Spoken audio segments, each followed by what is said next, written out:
Astaghfirullahalazim. Astaghfirullahalazim. Astaghfirullahalazim. Innahul ghafur.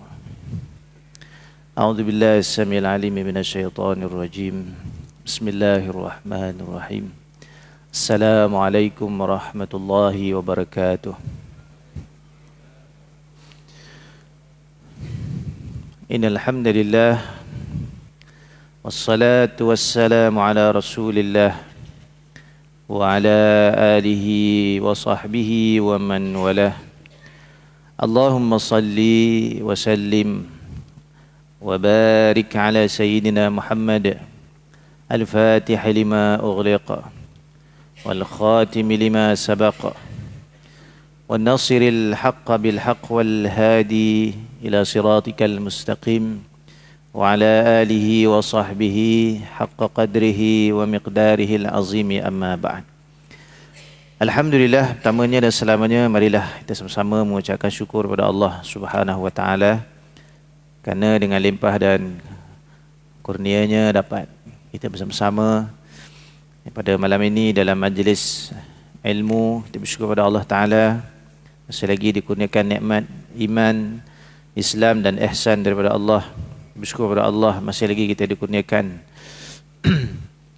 nikmat nyawa dan nafas yang keluar masuknya dalam keadaan Allah letakkan kita dalam perkara taat kepada Allah. Dan alhamdulillah pada malam ni kita bertemu sekali lagi dan kita akan sambung pengajian kita dalam kitab Fathul Mu'in, ya, iaitu dalam beberapa permasalahan, ya, iaitu dalam bab perbincangan beberapa jenis masalah, ya. Sebelum ni kita dah selesai bulan lepas berkenaan dengan hukum had, ya, hukum had atau hukum hudud, kemudian hukum qisas dan juga hukum ta'zir. Ini hukum-hukum asas dalam Islam dan menjadi fardu ain kepada kita untuk kita belajar, ya, secara asasnya. Jadi basicnya telah kita sebutkan, ya, tamam menjadi fardu kifayah kepada kita untuk belajar, dan nanti fardu ainnya apabila hukum hakam Islam itu dilaksanakan maka menjadi fardu ain kepada orang-orang yang melaksanakan hukuman tersebut. Baik, jadi insya-Allah malam ni kita nak bincang beberapa masalah. Ini kira masalah-masalah yang berkait lah dalam kehidupan kita. Antaranya kita akan bincang tentang masalah khitan, ya, masalah sunat, dan juga masalah melubangi hidung dan telinga, ya. Apakah hukumnya, dan insya-Allah nanti kalau sempat kita masuk tentang bab jihad. Bab jihad ni bab yang terakhir, ya, sebelum kita tamatlah belajar tentang fiqh jenayah ni, insya-Allah. Sama-sama kita buka dengan bacaan doa, mudah-mudahan diberi kefahaman, kekuatan dan istiqamah dalam kita mengamalkan ilmu, insya-Allah. Bismillahirrahmanirrahim. Nawaina ta'aluma wa ta'lim wa tadhakkura wa tadhkir wa naf'a wal intifa' wal ifadata wal istifadah wal hatha ala tamasuki bi kitabillah wa sunnati rasuli wa du'a ila al-huda wa dalalata ala al-khair ibtigha'a wajhillah wa mardatihi wa qurbihi wa thawabihi. Allahumma amin. Allahumma rizqna hidayatan lis-shawab wa sidqan fil qaul wa ikhlasan fil niyati wal amal.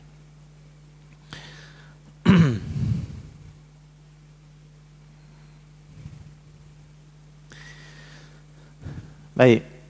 Jadi daripada kita kecil kita tahu hukum sunat, ya. So kita orang Melayu panggil sunat lah. Bahasa Arab tu panggil khitan, ya. Khitan tu maknanya memotong sedikit daripada kulit kemaluan, ya, baik lelaki ataupun perempuan. Dan hukum khitan ini ataupun hukum sunat dalam mazhab kita, mazhab Syafi'i, hukumnya adalah wajib bagi lelaki dan juga perempuan. Walaupun dipanggil sunat tapi hukumnya wajib. Tu kena tahu, ya. Dipanggil sunat tapi hukumnya wajib. Dalam bahasa Arab dipanggil khitan, ya. Sunat tu khitan. Wa wajaba khitanun lil mar'ati war rajuli, dan hukumnya wajib bagi lelaki dan perempuan. Maknanya sunat tu baik lelaki baik perempuan hukumnya adalah wajib. Haitsu lam yulada makhtunain, yang mana kebiasaan kedua-dua ni, mana lelaki perempuan ni lahir dalam keadaan belum berkhitan, lam yulada makhtunain. Jadi kita ni biasa lahir tidak bersunat bahasa dia. Dan ada orang yang lahir telah disunatkan. Ya, antaranya Nabi SAW. Nabi tu lahir dah siap dah. Dah disunatkan. Jadi kita tidak disunatkan. Maknanya kita lahir masih dalam keadaan biasa. Berdasarkan firman Allah Subhanahu wa taala dalam surah An-Nahl 123, anittabi' millata Ibrahim. Iaitu mengikut tuntutan agama Nabi Ibrahim. Ya. Jadi dalam agama ataupun dalam agama Islam, syariat yang dibawa oleh Nabi SAW ini merupakan kesinambungan juga daripada agama yang dibawa oleh Nabi Ibrahim. Maksudnya agama Islam tu sama. Cuma millah, dia punya ajaran dia, syariat dia berbeza. Tetapi ada yang diteruskan. Contoh, apa yang diteruskan dalam masalah khitan, sunat, sama. Pensyariatannya sejak daripada zaman Nabi Ibrahim. Ya. Ibadah haji, pensyariatan ibadah haji sejak daripada zaman Nabi Adam. Nabi Adam tu hajinya disuruh tawaf 7 kali. Ya, itu hajinya zaman Nabi Adam. Agamanya Islam. Syariatnya begitu. Ya, ketika zaman Nabi Ibrahim, malaikat Jibril turun, ya, mengajarkan tentang manasikul hajj, manasik haji kepada Nabi Ibrahim. Maknanya syariat telah berkembang waktu itu. Dan malaikat Jibril menetapkan tentang hudud ataupun had persempadanan tanah halal dan juga tanah haram. Kalau tuan-tuan pergi Mekah, sebelum kita nak masuk Mekah, kalau biasanya daripada Jeddah kita akan lalu satu batu lama. Ada sempadan, batu sempadan tu itu dipanggil had, tanah halal, kita masuk kepada tanah haram. Hadnya siapa yang letakkan? Nabi Ibrahim. Ditunjuk oleh siapa? Malaikat Jibril. Itu asal dia. Dan juga ibadah haji yang kita buat sekarang ini merupakan apa juga yang dibuat oleh Nabi Ibrahim. Ya. Cuma Nabi punya syariat lebih sempurna. Kerana setelah zaman Nabi Ibrahim, orang-orang ketika itu, maknanya di zaman Ahlul Fatrah tiada Nabi, maka mereka mengamalkan perkara-perkara termasuk adat-adat jahiliyah dicampurkan dalam ibadah haji. Termasuklah meletakkan berhala-berhala di sekeliling Kaabah. Itu amalan mereka. Ya. Di zaman Nabi dirobohkan Kaabah itu. Dirobohkan berhala itu, bukan Kaabah. Minta maaf. Dirobohkan berhala itu. Dan juga sebelum Nabi SAW, orang-orang Arab jahiliyah mengerjakan haji dalam keadaan telanjang. Pelik tak? Haji tak pakai baju, tak pakai seluar. Itu dianggap satu kemuliaan. Jadi Nabi SAW datang membawa syariat yang sempurna. Sebab itu Nabi disebutkan dalam hadis apa dia? Bu'istu, aku dibangkitkan liutammima, untuk menyempurnakan makarimal akhlak, akhlak yang mulia. Bukan kata orang Arab tak ada akhlak, ada akhlak. Tapi Nabi menyempurnakan akhlak. Itu ya, syariat Nabi SAW itu paling sempurna. Jadi zaman Nabi Ibrahim sebenarnya sama, mengerjakan hajinya, pakainya sama macam kita hari ni. Cuma zaman tu tak ada Nabi dah. Lepas zaman Nabi Ibrahim, zaman tu dia panggil Ahlul Fatrah. Jadi bercampur bau dengan adat-adat kebiasaan manusia yang ada di zaman itu, sehingga berubah syariat itu sedikit demi sedikit. Sehinggalah datang Nabi SAW. Termasuklah khitan. Sunat ni pun sama. Kata pengarang rahimahullah, ikhtatana, Nabi Ibrahim itu berkhitan ataupun sunat, wa huwa ibnu 80 sanah, yang mana ketika umurnya 80 tahun. Ada yang umur 80 tahun sini? Kalau nak sunat malulah, tak? Tapi nak bagi tahu, Nabi Ibrahim ketika Allah perintah sunat, maka dia sunat. Tu apa memenuhi perintah Allah Subhanahu wa taala. Wa qila, dan dikatakan wajibun ala rijal, dan dikatakan juga banyak pendapat yang lain, dikatakan wajib khitan itu ke atas lelaki, wa sunnatun lin nisa, dan sunat bagi perempuan. Wa nuqila an aktsaril ulama, dan demikian juga dinaqalkan dari kebanyakan para ulama. Ya, tapi dalam mazhab Syafi'i dua-dua wajib. Lelaki wajib, perempuan wajib. Umur bila? Kalau perempuan ni sebaiknya umurnya, ya, maknanya kalau boleh umurnya sebelum 2 tahun disunatkan. Masa kecil, ya. Orang perempuan ni sunat dia tak sama macam sunat lelaki. Orang lelaki dia kalau dah sunat dia kena pakai kain. Dia gantung kain kan. Ya. Orang perempuan lain, memadai melukakan sahaja. Ya, melukakan sedikit daripada dalam kemaluan itu, ataupun dipotong sedikit, ya, daripada bahagian dalam perempuan itu. Kenapa? Dalam mazhab Syafi'i mewajibkan supaya perempuan itu kurang syahwatnya. Supaya orang perempuan itu kurang syahwatnya. Orang lelaki dalam mazhab Syafi'i kenapa wajib khitan? Supaya bersih kemaluannya. Supaya bersih kemaluan. Ya. Jadi sebab itu kita sunat anak-anak. Bahkan banyak non-Muslim yang sunat di klinik-klinik swasta. Banyak. Sebab apa? Sunat itu lebih baik, ya, untuk menjaga kebersihan. Kita makan pisang, ada kulit dengan tak ada kulit, mana sedap? Tuan-tuan jawab sendiri. Ya? Mau makan dengan kulit tak berapa nak sedap, kan? Kalau makan dalam dia sedap. Itulah fungsinya kita berkhitan. Ya? Selain itu kebersihan, dan juga mengikut kepada perintah Allah Subhanahu Wa Taala. Allah Taala itu cinta kepada yuhibbut tawabin wa yuhibbul mutatahhirin. Allah suka pada orang yang banyak taubat dan juga banyak bersuci. Itu kita kena jelas. Masa diwajibkan khitan bibulughin wa aqlin, maka wajib bagi anak itu sunat setelah mana dia baligh. Maksudnya kalau dia dah baligh tu kira dah wajib dah dia. Kalau paling mudahnya anak lelaki ni 15 tahun tu wajib dah. Ya. Tanda-tanda baligh anak lelaki antaranya berumur cukup 15 tahun. Tingkatan 3 itu sudah wajib sunat. Kalau disunat sebelum itu hukumnya sunat. Dia khitan sebelum itu hukumnya adalah sunat. Ada darjah 1 dah sunat, ada yang dah lahir dah sunat. Contoh pulang. Ya. Yang penting jangan lebih daripada umur baligh. Kalau umur dah 20 baru nak sunat, jenuh tu. Ya, tuan-tuan kita boleh fikir sendiri kan, tapi jaranglah di kalangan kita ni, maknanya sunat lebih daripada usia baligh. Wa aqlin, dan juga berakal. Ya. Jadi kalau anak tu tidak berakal tak mengapalah, sebab dia tidak ada taklif untuk solat, tidak wajib. Ya. Idh la taklifa qablahuma fayajibu ba'dahuma fawran. Ya. Kerana sebelum dia mencapai usia baligh berakal masih belum taklif, maka bagi anak-anak yang telah berakal dan baligh, ya, maknanya baligh berakal waras, maka wajib segera dikhitan. Kerana apa? Kerana dia dah terpundak dengan kefarduan solat. Jadi kalau kencing tak bersih anunya, jadi solatnya juga boleh tidak sah. Ya.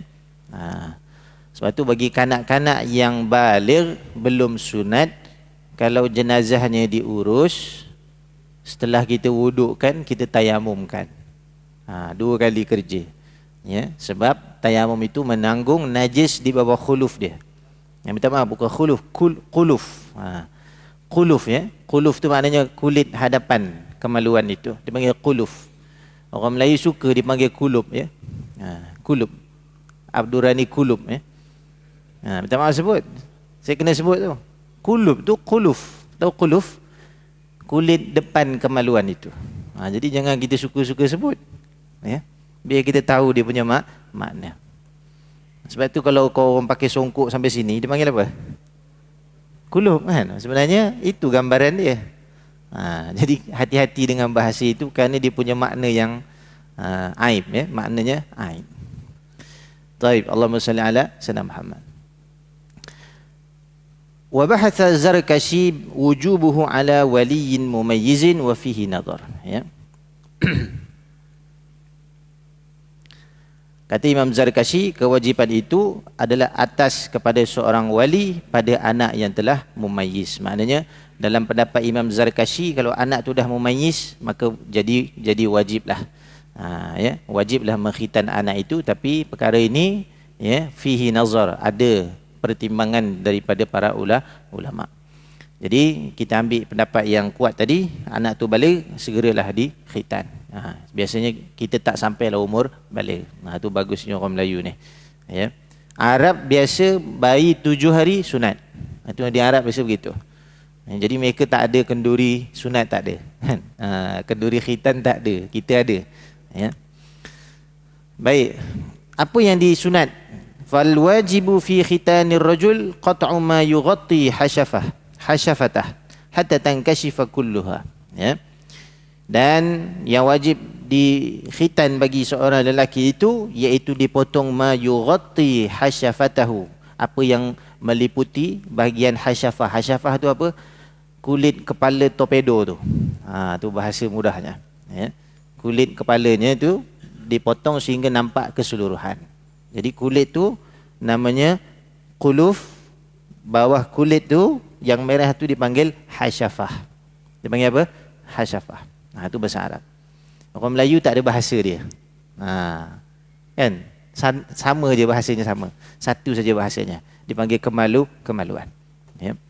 Hatta tankashifa kulluha, sehingga terbuka semuanya. Maksudnya nampak sehingga kulit merahnya.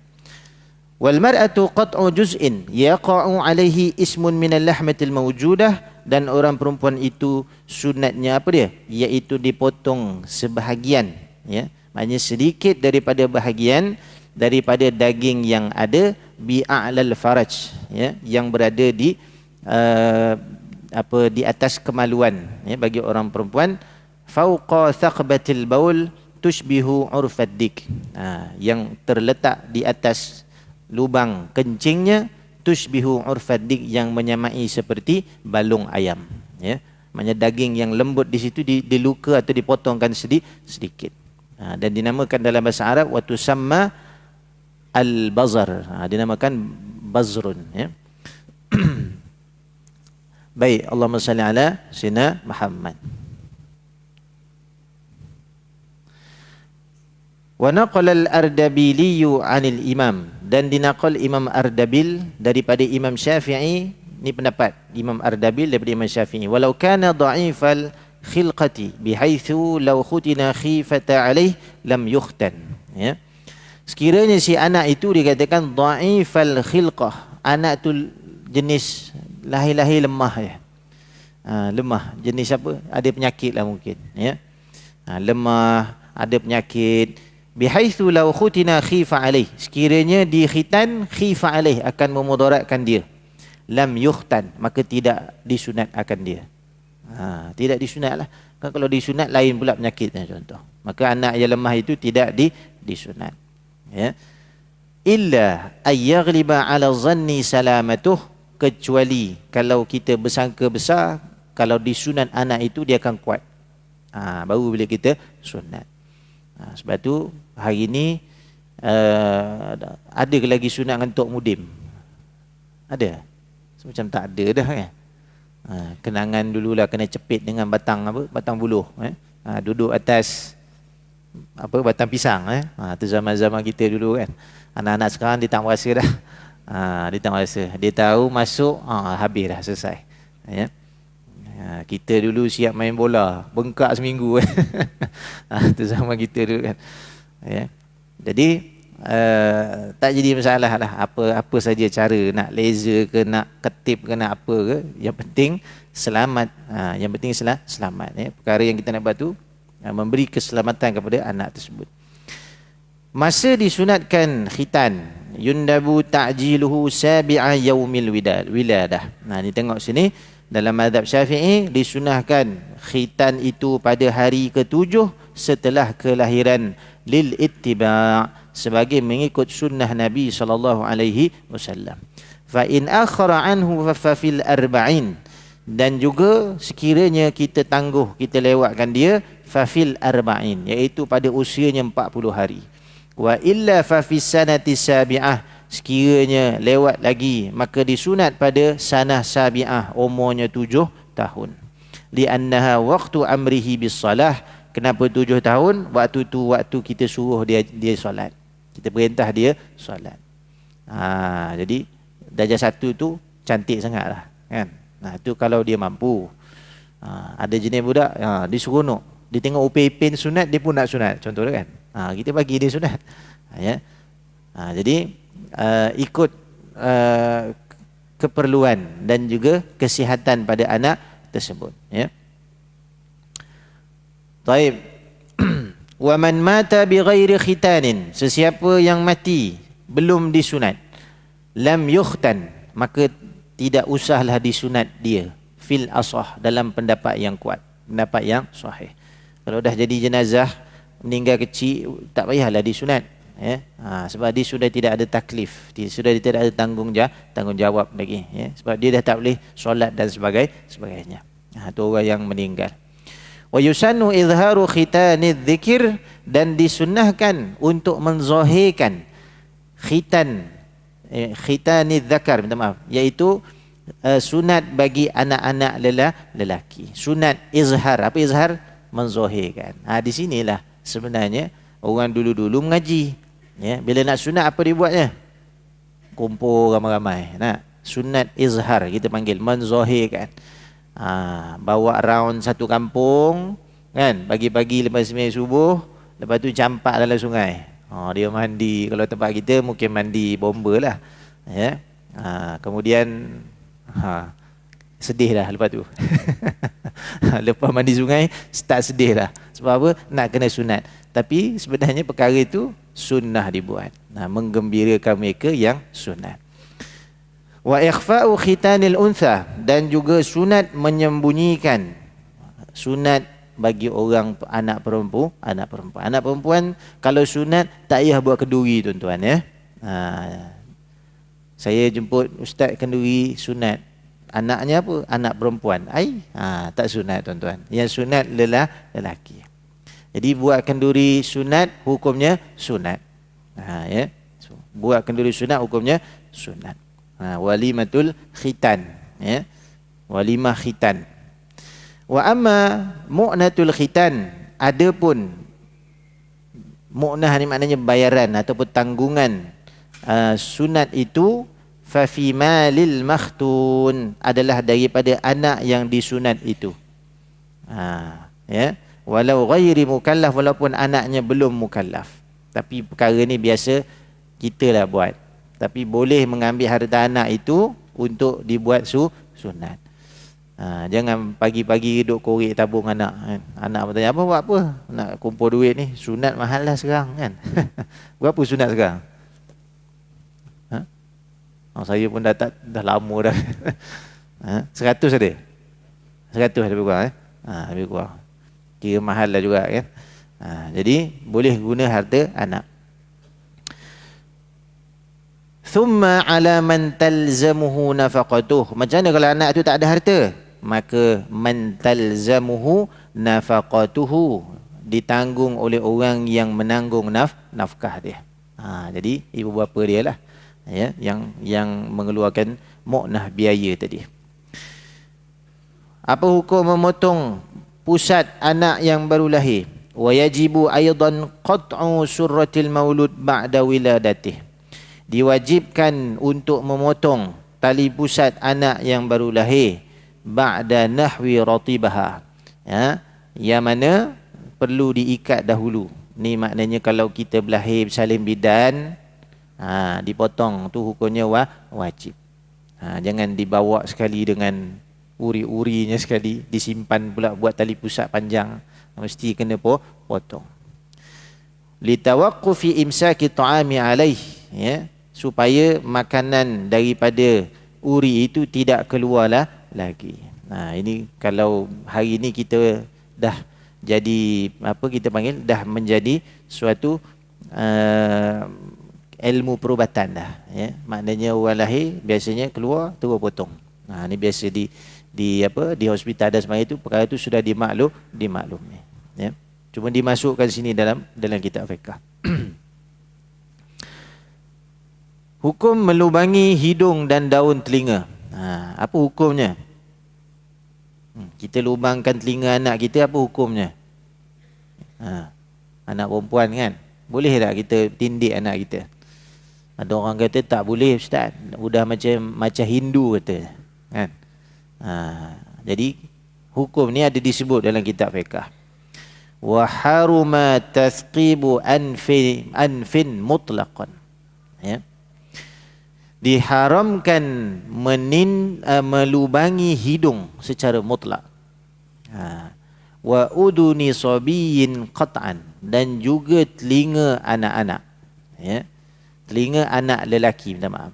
Wa sabiyatin 'alal aujah, dan juga anak perempuan ada beberapa pendapat. Ya. Anak lelaki, anak perempuan melubangkan hidung, tindik hidung, hukumnya boleh tak boleh? Tak boleh. Anak lelaki dilubangkan telinganya, dipasang anting-anting, boleh tak boleh? Tak boleh. Itu jelas. Anak perempuan sabiyah alal aujah, ada pendapat-pendapat, ya. Li ta'liqil hiliq, ya. Untuk keperluan apa? Li ta'liq, menggantung, hilqi, anting-anting. Kama sarraha bihi al-Ghazali wa ghairuh li'annahu ilamun la tad'u ilaihi hajah. Demikianlah yang dibawa pendapat Imam Ghazali dan ulama-ulama lain, kerana hal yang tersebut itu, ya, menyakitkan dan tidak perlu, la tad'u ilaihi hajah, dan tidak, maknanya tidak ada keperluan hajat, ya.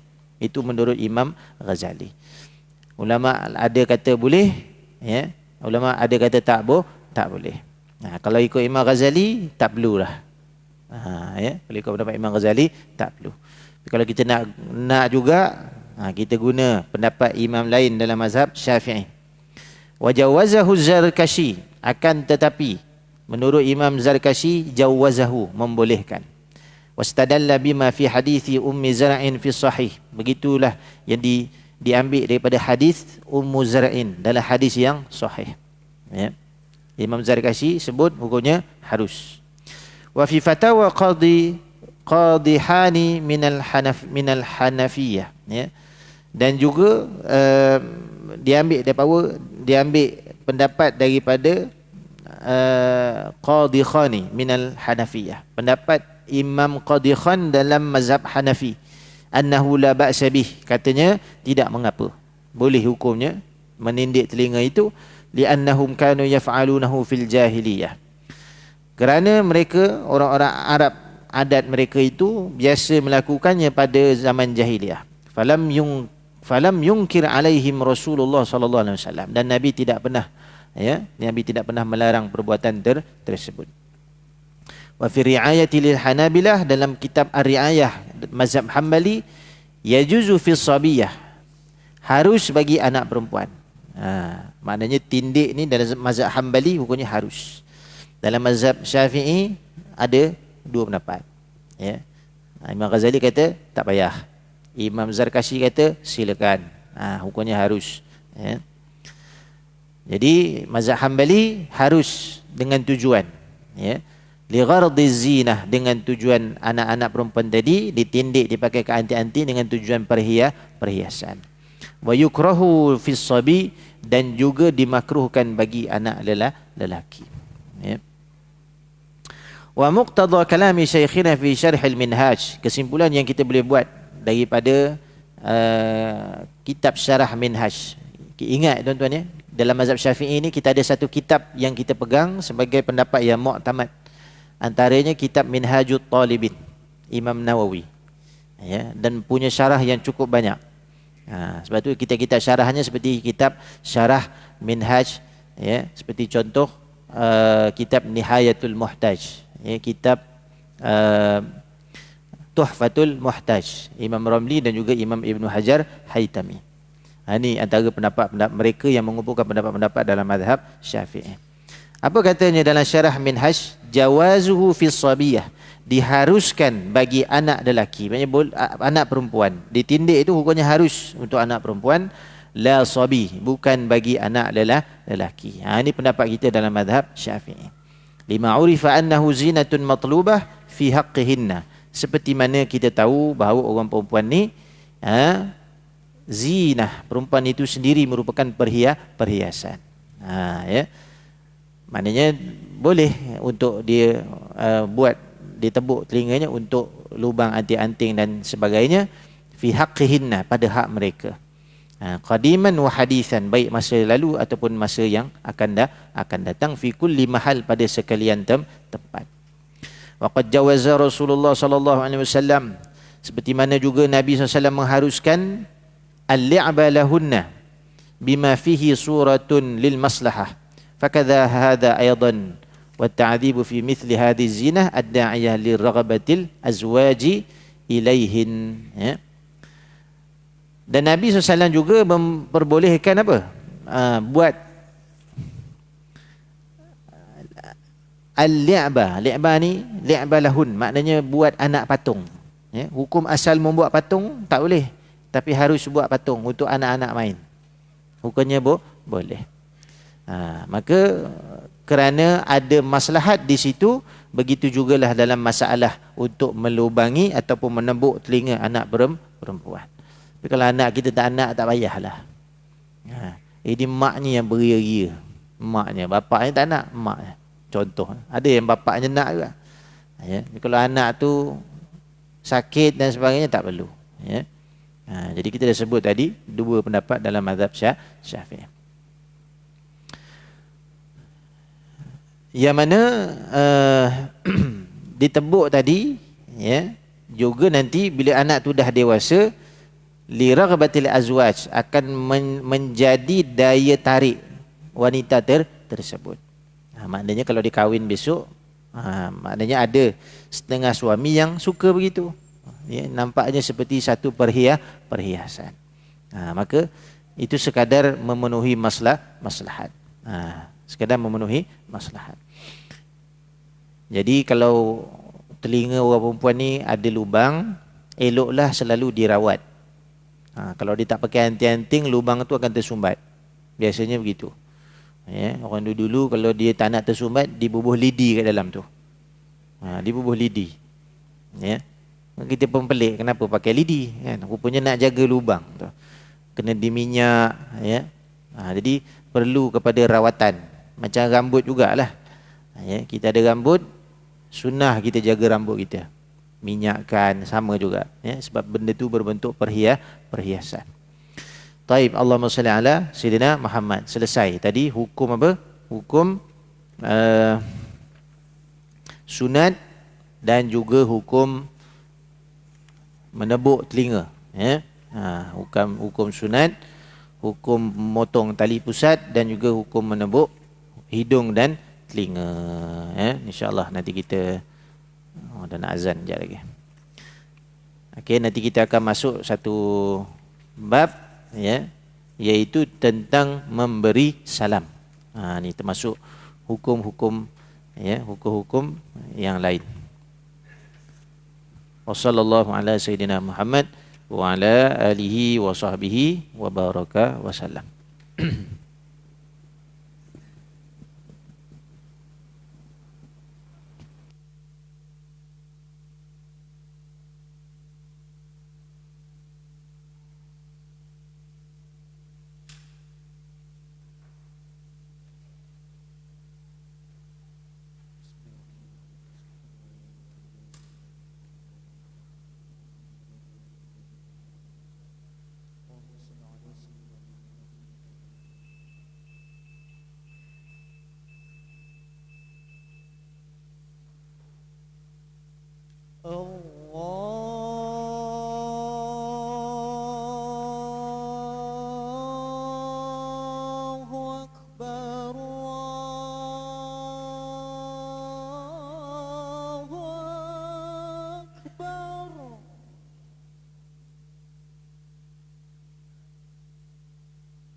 أشهد أن لا إله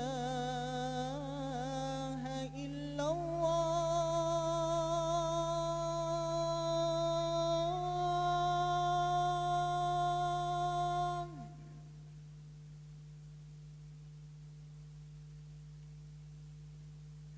أشهد أن لا إله إلا الله.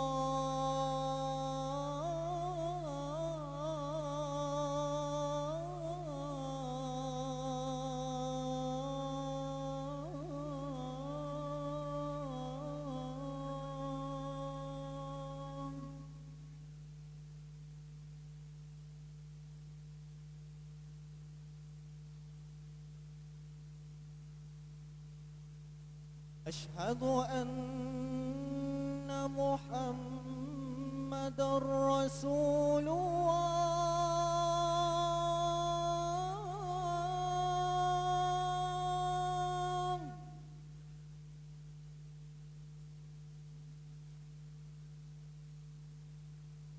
أشهد أن محمد رسول الله.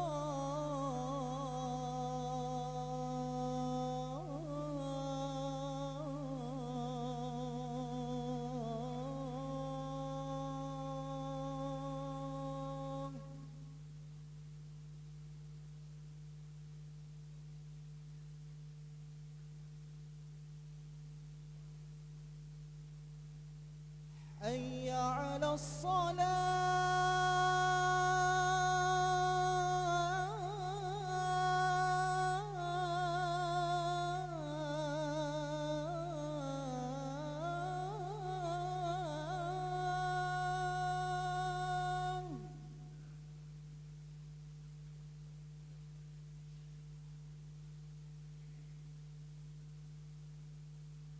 حي على الصلاة.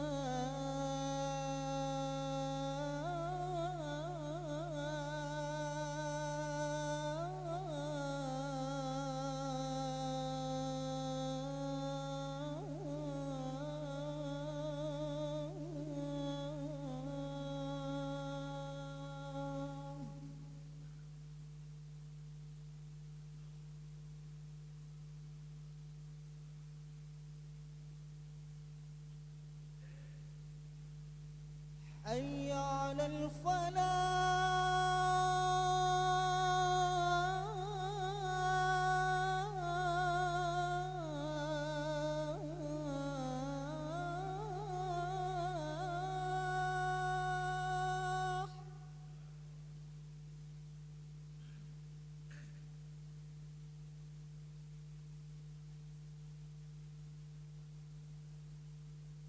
حي على الفلاح.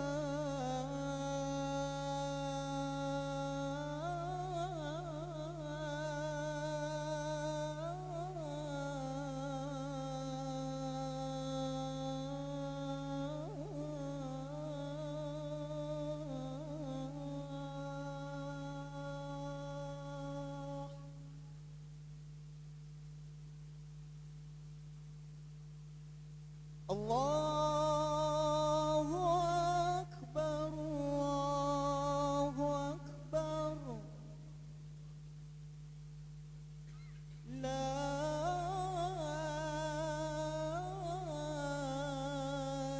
إله إلا الله.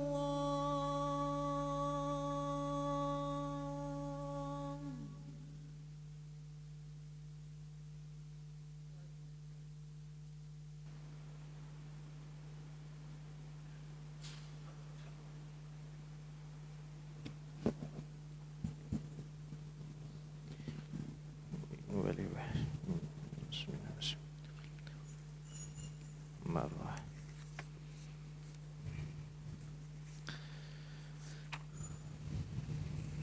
La ilaha illallah Muhammad Rasulullah. Bismillah, alhamdulillah, wassalatu wassalamu ala rasulillah wa ala alihi wa sahbihi wa man walah, amma ba'd.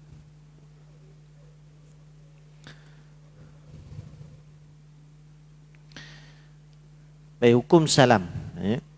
Macam mana kita nak bagi salam, siapa yang kita boleh bagi salam, siapa yang kita tak perlu bagi salam, ya. Menundukkan kepala, cium tangan, ya. Jadi hukumnya disebut di sini. Taib, Allahumma salli ala sayyidina Muhammad. Pertama disebutkan tentang hukum seorang yang memberi salam, ya, kepada satu jamaah, ataupun dua orang ataupun lebih, ya. Kalau dalam bahasa Arab ni lebih daripada dua itu dipanggil jamak lah. Kalau dua musanna, kalau tiga tu kira jamak dah, ramai, ya. Adakah tiga-tiga kena jawab ataupun satu jamaah kena jawab? Kalau seorang memberi salam, maka jawabnya memadai seorang menjawab, ya.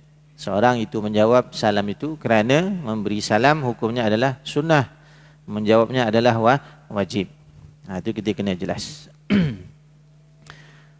Wajib menjawab salam tu bagi siapa? Ini penting untuk kita tahu, ya. Bukan semua orang wajib menjawab salam, dan pada keadaan-keadaan tertentu sahaja kita perlu menjawab salam. Taib, Allahumma salli ala sayyidina Muhammad. Walau sallama jam'un murattibun ala wahid farda marratan qasidan jami'ahum wa kadha.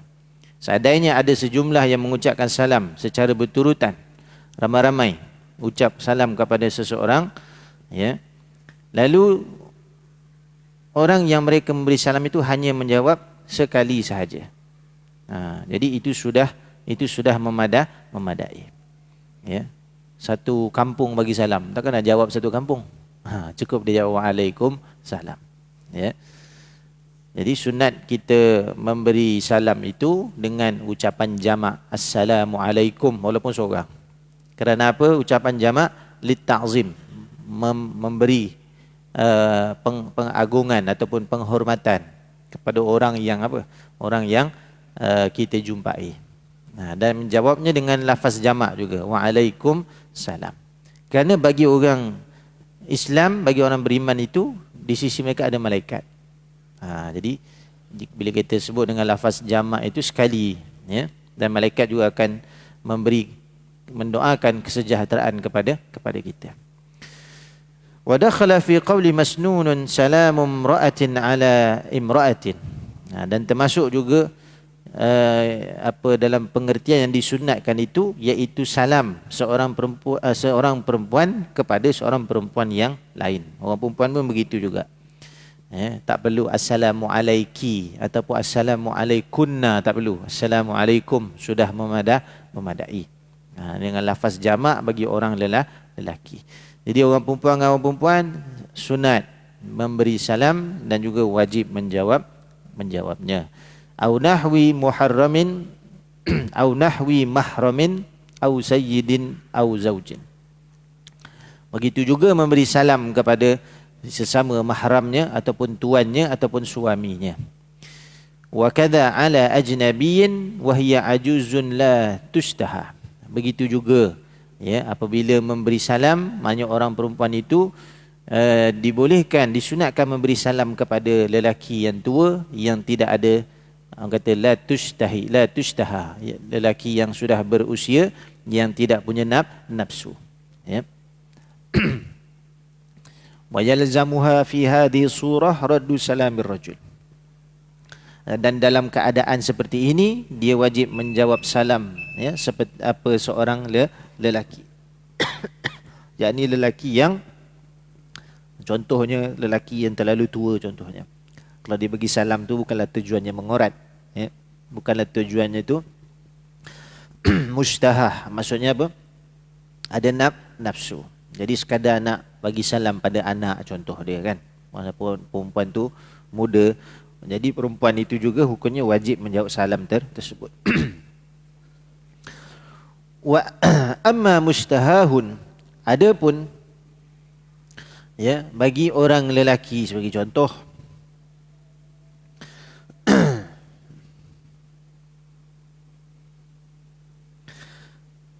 adapun, ya, maaf, orang perempuan tadi tidak wajib menjawab salam bagi mustahatun, orang yang meminati dia. Ya, ada kita tahu orang lelaki ni suka ke kita contohnya. Ya. Kemudian lelaki tadi memberi salam, maka tidak wajib dijawab. Bahkan tidak wajib dijawab. Ya, tidak wajib dijawab. Dalam kitab disebut fayahrum 'alaiha raddu salami ajnabi wa mithluhu ibtida'uh. Dalam kitab disebut haram dijawab salam itu. Ya, kerana apa? Yang memberi salam itu adalah lelaki yang meminati dia. Ya, yang punya nafsu kepada dia. Kalau suami lainlah. Itu dia dah kahwin, ni istilahnya belum kahwin. Sama juga seperti dia memberi salam kepada lelaki tersebut. Ya. Habis macam mana Ustaz? Diam je. Nak kata Islam tu sangat jaga. Wa yukrahu raddu salamiha. Bagi orang lelaki pula, sekiranya ada perempuan yang minat ke kita, macam mana Ustaz? Saya tahu perempuan tu minat ke saya Ustaz. Kalau dia bagi salam, wajib tak saya jawab? Apa katanya? Wa yukrah, makruh hukumnya. Hukumnya adalah makruh. Wa misluhu ibtida'uhu aidan. Sama juga seperti kita memberi salam kepada perempuan. Kita kalau tiada maslahat, hanya sekadar suka-suka, maka itu hukumnya makruh orang lelaki beri salam pada orang perempuan. Begitu perempuan tadi, ya. Kalau orang lelaki beri salam dengan niat, ya, maknanya mengurat dan sebagainya, maka tidak wajib dijawab salam tersebut. Ini jelas. Tapi kalau urusan kerja, ya, urusan jual beli, silakan. Itu sebahagian daripada muamalat. Sebahagian daripada muamalat. Ya. Walau sallama ala jam'i niswatin wajaba raddu ihdahunna. Begitu jugalah.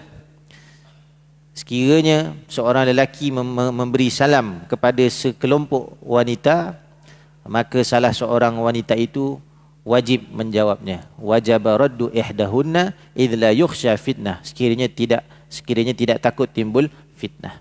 Tapi kalau takut timbul fitnah, tidak perlu menjawab salam lelaki tersebut. Ya. Tu kita kena jelas. Di Islam ni bukan kata semua orang kita perlu bagi salam dan juga perlu menjawab salam. Dia ada batas-batas dia.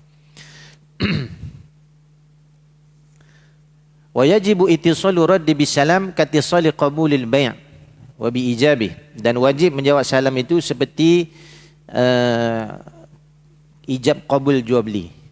Cepatlah maksudnya. Jangan orang Assalamualaikum. 5 minit baru dijawab Waalaikumsalam. Itu dia. Ya. Jadi bila orang cakap Assalamualaikum, kita kena segera Waalaikumsalam. Jelas ya? Dia hukumnya wajib. Maknanya wajib menghubungkan, wa yajibu ittisalu raddi bisalam. Wajib menghubungkan antara jawab salam itu dengan salam. Seperti kita menghubungkan ijab dan qabul ketika jual beli. Sama macam nikah jugalah. Kan? Aku nikahkan di kau. Mesti kena ada qabul. Ya, mesti kena ada qabul cepat. Kejap. Saya nak minum teh dulu. Baru dia cakap aku terima nikah. Dia tak jadi, tuan-tuan. Kan? Kena ulang balik. Kena akad balik. Jadi sama juga dalam menjawab.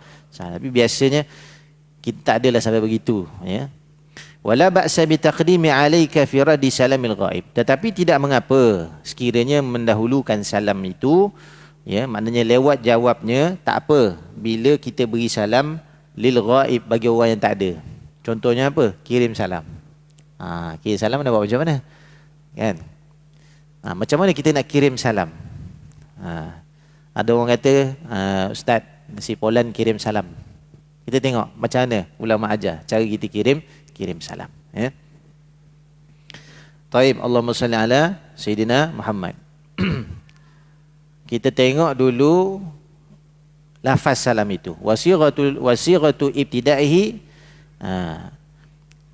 Lafaz memulainya itu, memulai salam itu dengan assalamualaikum ataupun salamun alaikum. Dua-dua boleh. Assalamualaikum, salamun alaikum. Dua-dua boleh. Ya. Ataupun salam kita kata. Tetapi makruh. Ya, dan ditegah, ya, mengucapkan salam sahaja. Bukannya boleh tapi makruh. Sebab pengalaman saya pergi Palestin, saya masuk di Israel, ya, di Tel Aviv. Orang-orang Yahudi pun memberi salam kepada kita. Dia kata apa? Salam, dia kata. Salam, dia kata. Salam, kita tak adalah jawab Waalaikumsalam, tak ada. Dia kata salam, kata wa'alaik je. Kan? Itu salamnya orang-orang Yahudi. Itu masa saya pergi, ya, saya pun pelik apa orang kata salam. Kawan-kawan beritahu itu salam, Ustaz. Oh, salam. Ya. Jadi mengucap salam saja. Kita kata salam contohnya. Bukannya makruh. Ya. Ucaplah assalamualaikum ataupun salamun alaikum. Bi khilafi wa alaikumussalam bil waw, ya, idh la yasluhu lil ibtida. Lain halnya, ya,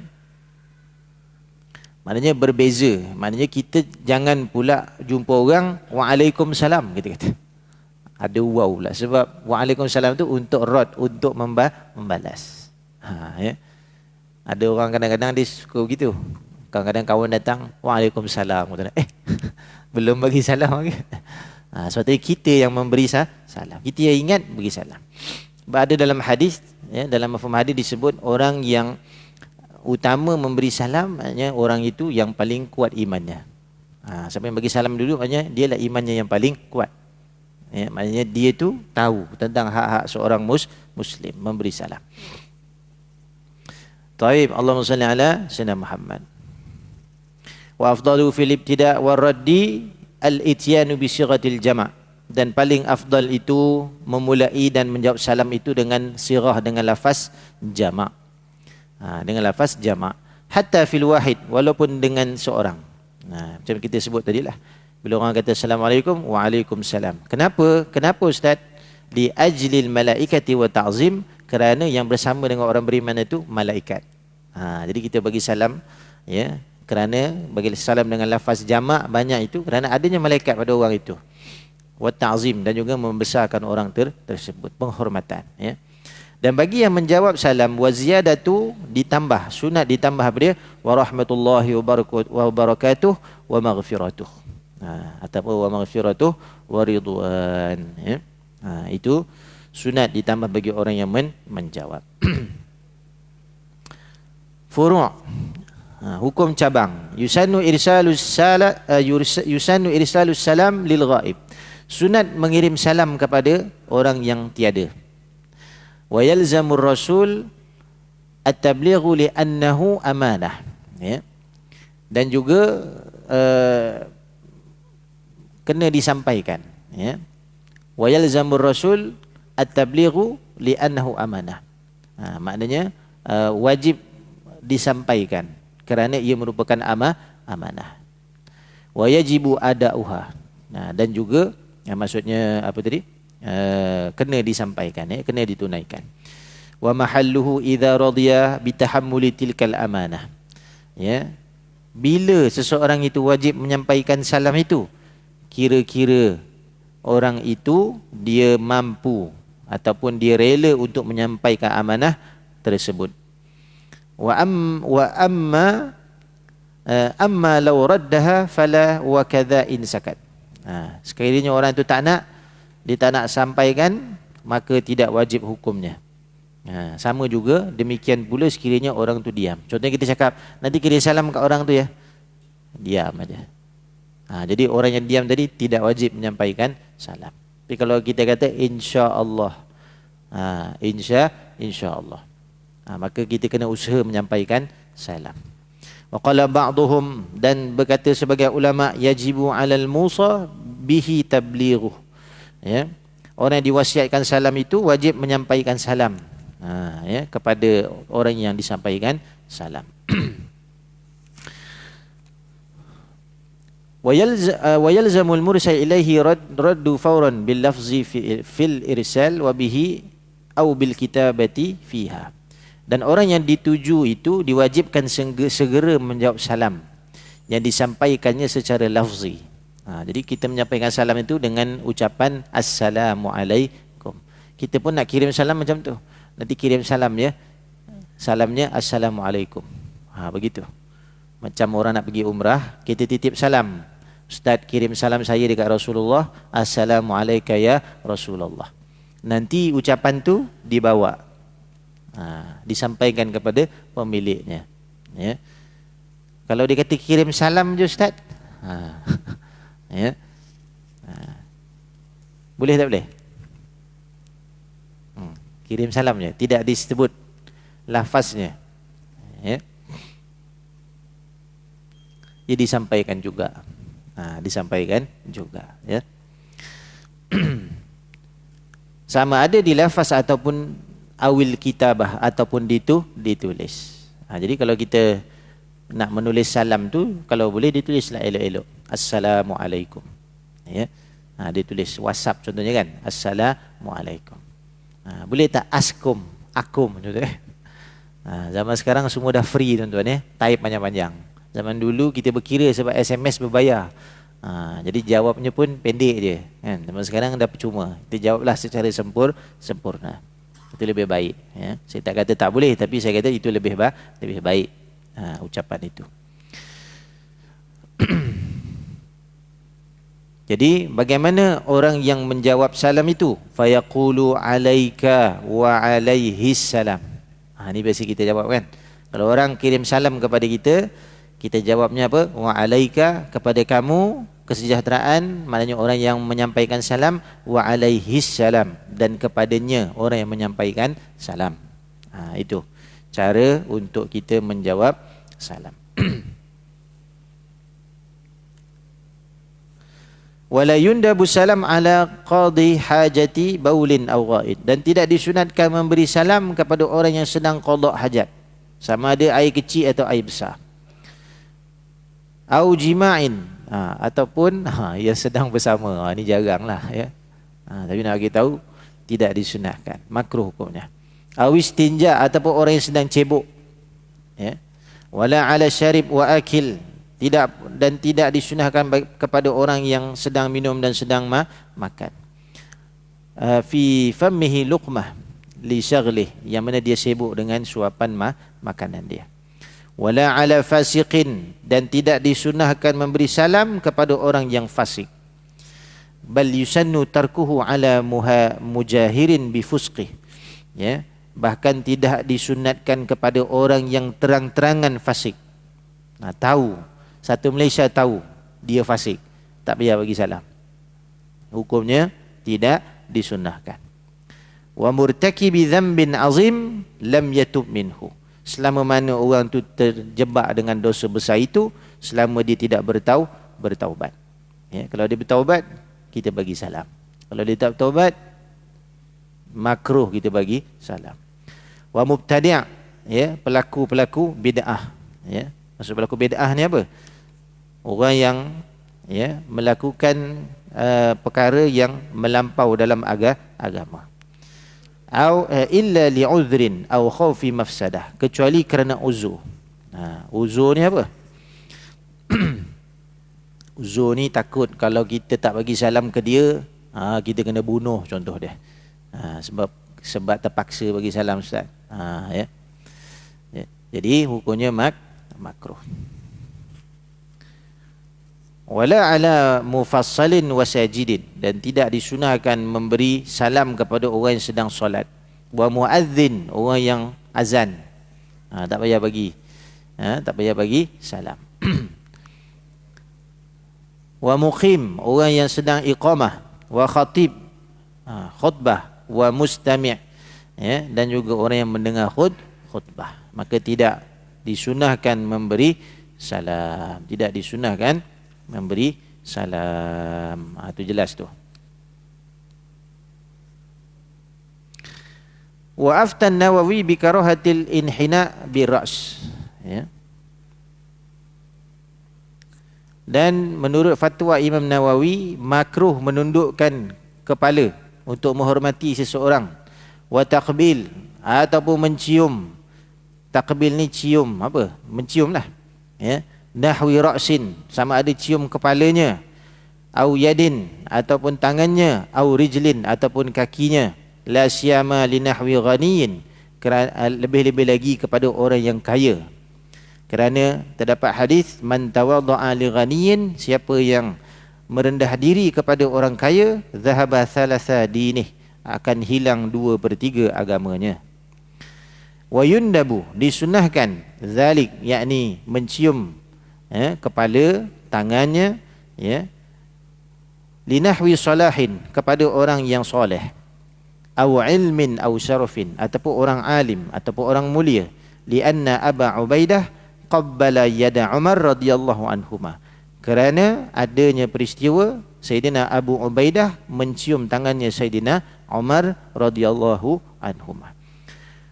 Wa yusannul qiyam liman fihi fadilatun zahirah, dan bahkan disunnahkan berdiri kepada orang-orang tadi, maknanya orang soleh, orang berilmu dan orang mulia, min nahwi salahin au ilmin au wiladatin, ya, ataupun kepada orang soleh, berilmu ataupun orang tua ataupun ibu bapa, maksudnya wiladah tu ibu bapa, au wilayatin mashubatin bisiyanah, ataupun kepada penguasa. Maknanya orang mulia dalam kalangan kaum itu disunahkan kita cium tangan dia, disunahkan cium kepalanya, dan juga disunahkan untuk kita berdiri apabila mereka dah datang. Ini sunnah, ya. Cium, ya, kita ajar anak-anak kita cium tangan, bukan tanduk tangan. Tahu tanduk tangan? Selalu anak pergi sekolah, saya tengok anak pergi sekolah, ditanduk tangan bapak dia. Cium, tahu cium? Cium dengan apa? Hidung. Bila cium, kita tak nama cium kalau tak suruh cium tu tangan bapak dia yang cari rezeki, cium biar dia bau. Kalau bapak dia kerja, tangan dia bau busuk, biar dicium, bau ikan contohnya, biar dicium. Kerana bau daripada ibu bapa tu berkat. Jangan tanduk ibu bapa, ya. Nanti dah besar ditanduk bapak dia lagi. Cium betul-betul. Cium pipi ibu, cium.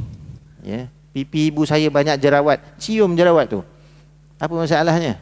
Itu kasih sayang, supaya Allah Ta'ala bagi apa? Kasih sayang.